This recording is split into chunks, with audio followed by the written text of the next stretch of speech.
Oi gente, eu sou a Du e hoje eu queria falar pra vocês sobre uma animação que eu não dei nada pra ela e ela me surpreendeu muito.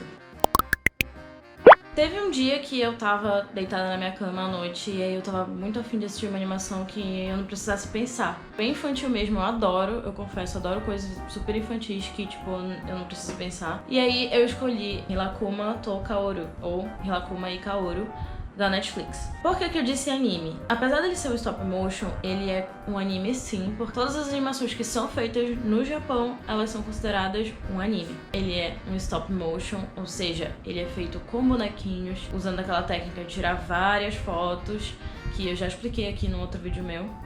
Se vocês quiserem só procurar o vídeo, os 5 tipos de animação, que eu explico exatamente sobre cada uma dessas animações e eu falo sobre stop motion. E essa animação fala sobre a vida da Kaoru, que é uma menina de uns 30 e poucos anos que mora com 2 ursos num apartamento. Quando eu pensei, Hirakuma, né, é aquele ursinho famoso do Japão, que eu vou colocar aqui. Eu pensei, deve ser uma coisa extremamente fantasiosa e...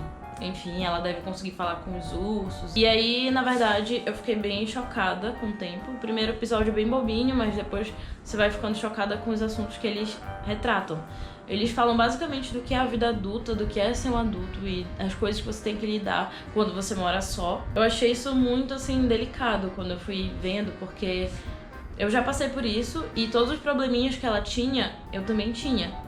Né? Quando você mora só, você sabe que você passa por alguns problemas que você tem que resolver. E além disso, tem o acréscimo de que ela é uma mulher de mais de 30 anos, japonesa, que precisa se casar, né? Já que a cultura do Japão é tão focada em casamento. Cuidar do seu marido, cuidar da casa, enfim.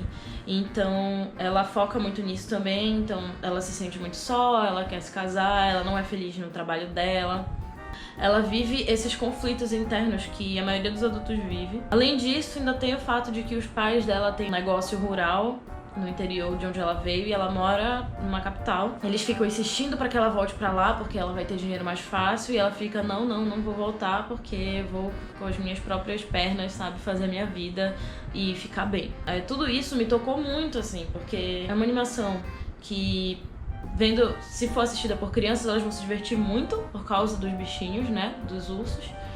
Mas se você for adulto, você vai se emocionar bastante. Eu assisti essa animação já tem um tempo, assisti quando eu fui fazer o intercâmbio em Vancouver. E ela me fez muita companhia nesse momento em que eu tava só também. E foi muito legal pra mim. E além de tudo isso que essa animação inclui, dialoga, né, com os problemas da vida adulta, tem também uma polêmica. Porque o que acontece? Já que eu falei que eu achava que era uma coisa fantasiosa, né, que ela conversava com eles, e depois eu percebi que não era, na verdade fica meio nessa linha tênue do que é e o que não é. Porque acho que no terceiro episódio, logo nos primeiros episódios, a gente consegue ver que o Hirakuma, apesar de ser um urso, ele tem um zíper na costa dele.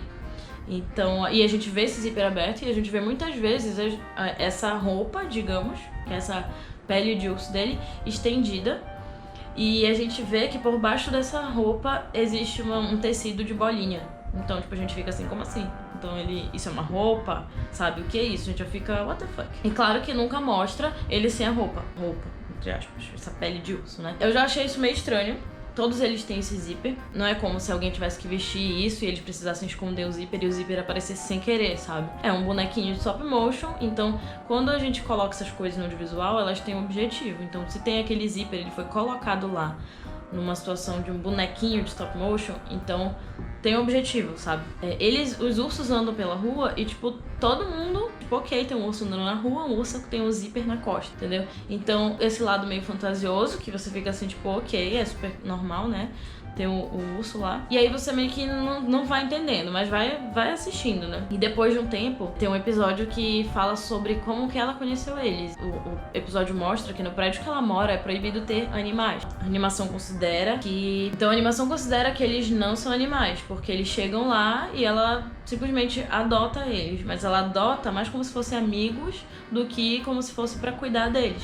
E aí vai chegando por um. Chega o Hirakuma, e depois chega o outro urso, que eu não lembro o nome agora. E antes deles chegarem, ela já tinha um passarinho que fica na gaiola. Era a única coisa que ela podia ter. Ok, a gente já fica aí na dúvida, né? Dá a impressão de que ela se sente tão só que ela criou esses personagens. Isso foi a sensação que eu tive, né, assistindo a animação completa. Quando eu fui pesquisar, vi que existem várias teorias de que ela teria problemas mentais por ser muito solitária e ela criou a presença desses ursos realmente. Então, eles só existem na mente dela. A conclusão pra isso, das pessoas verem eles pela rua, seria de que, na verdade, as pessoas não estão vendo eles. Por isso elas não acham estranho.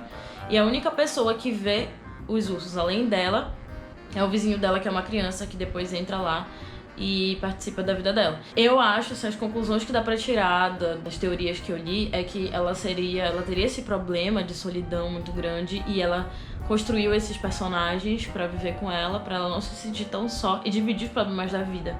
Então, ela conversa com eles e tal, e eles não respondem, entendeu? Eles só reagem. E aí, a única pessoa que viria além dela seria essa criança, que ela poderia muito bem contar pra criança e a criança imaginar junto, né? Já que é uma criança.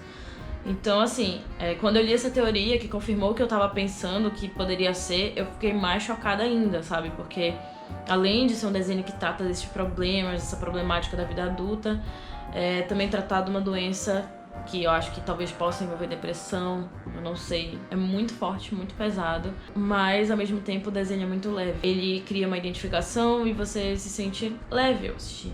Me tocou muito e eu tô esperando loucamente pra Netflix postar a segunda temporada pra gente poder assistir. Então, gente, é isso. Se vocês puderem, assistam. Por favor, não esqueçam de se inscrever no canal e dá um likezinho, que isso ajuda muito, tá? Então, obrigada pra quem assistiu o vídeo até o final. Assistam Rilakkuma Kaoru e até o próximo vídeo. Tanto pro YouTube entender que vocês gostam desse tipo de conteúdo,